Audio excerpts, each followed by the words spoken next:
Once upon a time, there was a little blue fish named Finn. Finn lived in a big, clear pond. One sunny day, Finn swam near the lily pads. He saw something shiny. What's that? Finn saw ... It was a small silver key resting by a rock. Finn pushed the key with his nose. It made a soft jingle. Finn took the key to his friend, Turtle. "Look what I found," he said.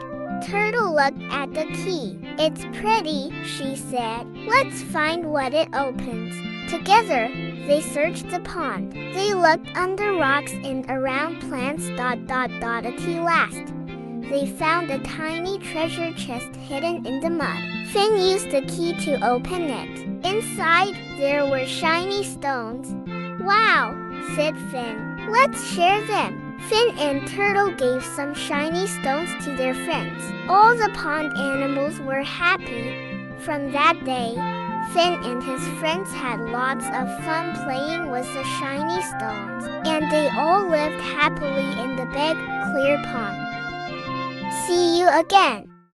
Bye-bye.